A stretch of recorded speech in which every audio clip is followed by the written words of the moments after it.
సాధించగలం ఒక కాన్సెప్ట్ నాలో ఉంది. విద్యకు మనం ఎప్పుడైతే దూరం అయితే మన కుటుంబాలు బాగుపడవు. విద్యకి ఎప్పుడైతే అంటే చదివినంత మాత్రం ఉద్యోగం రావాలనే కాదు, సామాజిక స్పృహ సమాజంలో బతుకు తెరువు కొరకు నేర్పేది విద్య.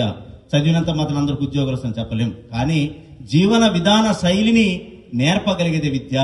ఆ విద్య నేను కనీసం కొద్ది మందికి అందించగలను ఒక సంతృప్తితో పనిచేసిన. వాస్తవానికి నేను ఫిజికల్ ఎడ్యుకేషన్ టీచరే, కానీ రోజుకు నేను 13 సబ్జెక్టు చెప్పేది. ఇక్కడ తెలుగు చెప్పేది, ఇంగ్లీష్ చెప్పేది, మ్యాథ్స్ చెప్పేది, సైన్స్ చెప్పేది, సోషల్ చెప్పేది.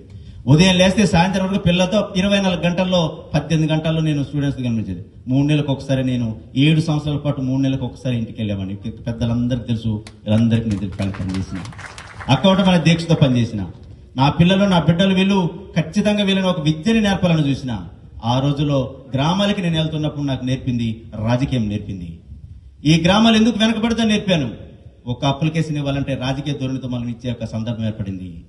ఈ గ్రామం కావాలంటే అధికారికంగా మనం ఇచ్చే అప్లికేషన్ నాంది పలకబోతా ఉంది. ఇది ఏదో విధంగా నాకు రాదా అనిపించిన ఆ అవకాశం ఈ గ్రామం నేర్పింది. ఈ బడి పిల్లలు నేర్పారు. ఈ నాతో పనిచేసిన అందరూ కలిసి చేసినటువంటి ఉపాధ్యాయ బృందం అంతా కూడా నాకు సపోర్ట్ చేసి పనిచేసింది.